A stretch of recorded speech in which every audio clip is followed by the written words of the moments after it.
Welcome to I Was Just Overthinking, a weekly podcast where Z overthinks out loud about health, lifestyle, career, friendships, people, and everything in between.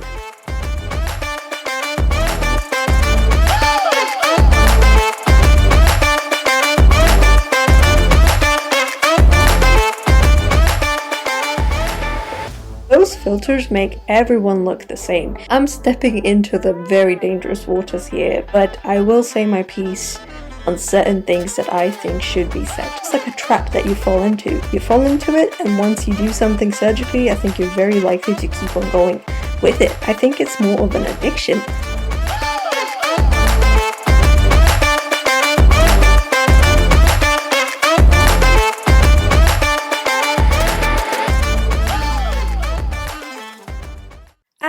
Just overthinking with you. Should I record a jingle, you guys? Should I be more original? What do you think? Let me know on Instagram. What's going on? Are we excited about episode 4? Well, you know what? I'm super excited. I hope I don't get cancelled. Let's jump straight into episode 4. Everywhere I look these days, I feel like I see Meghan Trainor. Do you guys know Meghan Trainor? And when I was thinking of this episode, I remembered one of her songs. I think it's called All About That Bass or something like that. And it goes, na na na magazines with all the Photoshop, something like that. And you know, Meghan, you're right. You got a good point. See, what she's referring to is this toxic fake beauty standards that Instagram has created, or social media, internet created. I do not understand. I mean, at this point, it is a well-known fact that nothing on Instagram is real. Nothing on the social media platforms is obviously real. I mean, there's so many filters. The amount of photoshopping, the amount of editing, the amount of different augmentations that people can make, like literally through mobile devices, whatever it is. It's so easy and it's very accessible and it's very, very obvious that it's out there. But when you think about it, when you see those glossy magazine covers, you can tell the people who Photoshop these pretty pictures are obviously very good at what they do. The pictures look very realistic.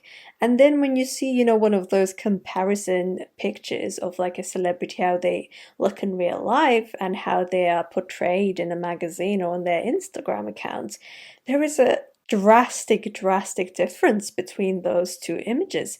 So it is unfair to judge or make conclusions about how a person looks exactly from just a 2D representation on Instagram. I think there are influencers who literally teach you how to pose, how to, you know, take a picture in a very strategic way, in a way that will make you look the way that you want to look in the picture. I mean, it's literally a fragment of a second that person will look that way, not because of exactly how they are, but because of how they're working with the camera, how they're working with the angles of the camera, and how the illusion is being created. This Photoshop and filters culture is extremely toxic. And if you've noticed, I don't know, a lot of people are on Snapchat, and when those filters are on your face, I've noticed one thing. Those filters make everyone look the same. I mean, granted, it's quite obvious because that filter doesn't adjust to your facial features. Rather, it makes every single person's facial structure look the same. I do not like that idea whatsoever. I think what is happening with beauty standards for women these days, I've seen the same picture, lip injections, extremely exaggerated version of hourglass figure. Everyone is just looking the same way, and I'm completely against it. I don't think it's anything about beauty. It's just some sort of weird culture that fixates on appearances and on this extremely unachievable and toxic appearances of women. I think that type of a culture takes a lot away from true beauty of women. I'm stepping into the very dangerous waters here, but I will say my piece on certain things that I think should be said. I do not really like using a lot of makeup. Hear me out. There is a lot of toxins, there's a lot of garbage in foundation creams and a lot of cosmetic products. You can be very diligent with looking for cosmetic products, for makeup products that are clean and don't have toxins that actually clog your pores, that make your skin age. But it's very difficult to find that. The most accessible makeup that is affordable for the most of the population is definitely not the best. You can find good products, don't get me wrong, and that's completely fine. However, I do not like using a lot of makeup. I don't really like the feel of like heavy foundation on my face. I feel like my skin cannot breathe from it. Maybe because my skin is sensitive, or maybe because I don't use makeup every day. That's why I struggle with it so much. But genuinely, I don't really believe that everyone needs it. I don't really think anyone needs it, to be honest. You do it to, if it helps like cover up something, which is completely fine. If something makes you happy, go ahead, do it. I have nothing against that, and I don't think anyone should have an opinion on that. You do you, right? But from my perspective, I don't really like having heavy makeup on my face. I think it takes away from my beauty, and I think it probably is the case for a lot of women out there. I absolutely adore seeing women with like extremely minimal makeup because it shows their natural features of their faces. I think a lot of women these days are told to be insecure about things like dark under eye bags and this and that, or freckle is there, you need to cover it up. Don't cover it up. Why are you covering it up? I think it makes a woman look really beautiful. I genuinely feel that way. So this extremely toxic, fake, surgically enhanced version of beauty is definitely abnormal. I don't find it to be healthy. And I think those standards of beauty are very dangerous. There are people, I think it was Cardi B, basically she went and got like illegal butt injections or something, and that is a huge risk to her health, and she still, I think, talks about it.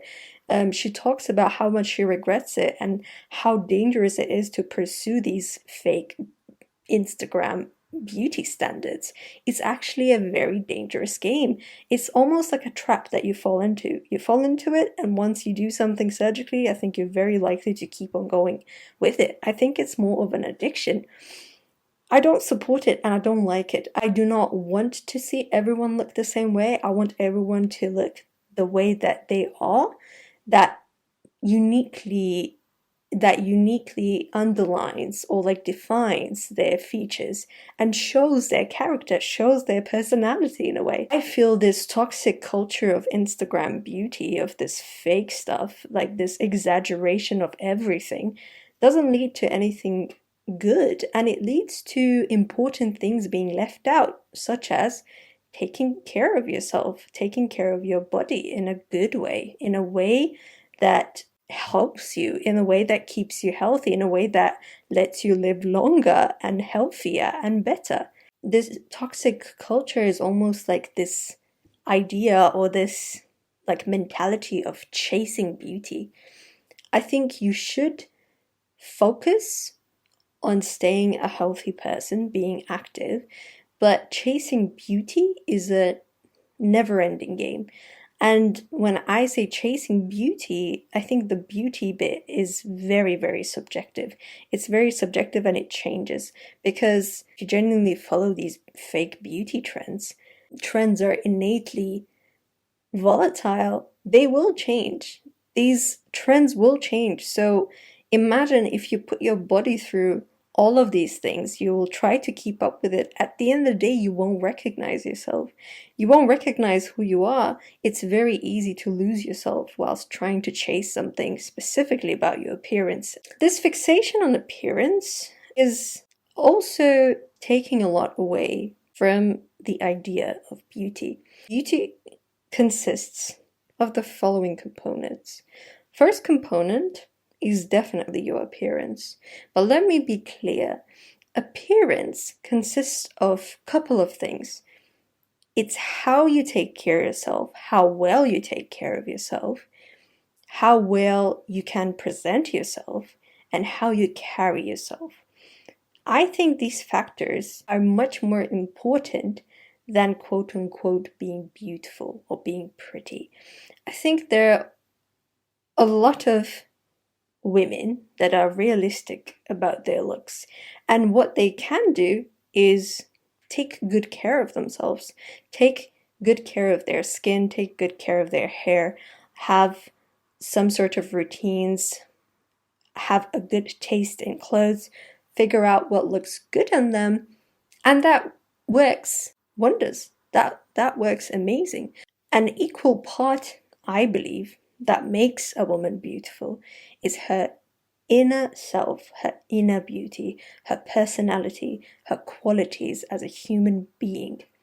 It's different for every woman. Every woman out there has her personality, her hobbies, the things that she's good at, the things that she finds interesting and inspiring. And there are different things that motivate each and every single woman out there. That's what makes a woman beautiful. This fixation on appearance only is definitely toxic. It shouldn't be that way. It matters what type of an impact you leave on people energetically.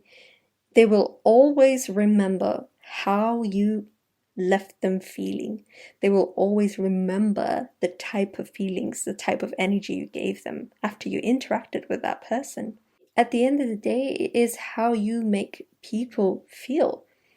If you talk to someone and you make them feel shit about themselves, they will not want to communicate or engage with you further. And I think that's fair enough. Inner beauty comes from a positive place, I believe. So it could be different things. I can't generalize every single woman, but I think the impact that a beautiful woman would make on you is definitely positive. It's something that will inspire you, something that will leave you feeling higher frequencies of energy, something that will make you feel like you're almost flying. That is, to me, the definition of inner beauty and definition of actual beauty. The concept of beauty, again, in the digital era has made this very complicated. It has made this fixation on appearance be the driver of beauty, but I want to remind you that appearances is not everything. These exaggerated fake beauty standards shouldn't mean that you should stop caring about taking care of yourself, because all of those standards are too unrealistic, they're too crazy. I shouldn't strive to be like that. Yes, I 100% agree. You shouldn't strive to be a fake doll, okay? I would say, at least for me, my priority, my aim is to be the healthiest, most fit version of myself, not at the expense of my actual health, of my mental health, not at the expense of exhausting myself for no reason or restricting myself in an unhealthy way. No, it's through understanding what you actually want, understanding and listening to yourself, listening to the voice inside you, listening to your body, what it needs and what it wants. Your body is smarter than you most of the time. Your body knows, your body reacts quicker than us. Our bodies know what they need. They tell you what they need. We just, a lot of the times, ignore it. So I would always encourage you to stay healthy and try your best to stay active and try your best to do some sort of activity, some sort of type of activity that will keep you fit, healthy, and will make you a happier person. When we move, we release endorphins. It's something that our body genuinely benefits from. It helps us stay happier, live longer. We are now in the Q&A segment of this episode. Follow cpod.cast on Instagram to submit your questions every week. A lot of people on my Instagram commented on what they think makes a woman beautiful. Besides those comments, we only got one question, And that question is from 12 Ushan. Thank you for your question, 12 Ushan. The question reads, as a woman, if you had the same outward appearance as every other woman, then what inequality would you focus on to beautify yourself?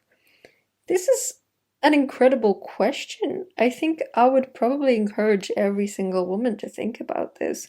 This is a really cool question. I'm not gonna lie, I've thought about this question for a long time, and the one answer I wanted to give you is kindness. I think I wouldn't go as far as saying that I'm not a kind person. I definitely am a kind person. I always strive to treat people with kindness and respect. But I think kindness is genuinely what sets you apart from most people. I remember the other day I was at the grocery store and I was talking to this person, and I saw this woman, she dropped something and something fell out of a basket or something, and she didn't see it. So I just went and grabbed it and gave it to her. Her reaction was almost like I did this incredible gesture. And in my head, I'm like, she didn't see that she dropped something. I just picked it up. To me, it was so simple. I didn't do anything huge. And then it hit me. People are so deprived of kindness. I feel like whenever people treat each other with genuine kindness and care, to them it's like, wow, this person is amazing. In reality, that shouldn't be the case. People should be more kind. We should treat each other much nicer, much better, and with a lot of care. So my quality to focus on would be kindness, because I would want to treat people and treat myself in a more kind way. So thank you so much for that question. And that is a wrap for this episode. Thank you so much for joining Z. If you enjoyed it, share the episode with someone who you think would like it too. And follow me for more on Instagram at zpod.cast. Until next time, don't overthink too much and take it easy.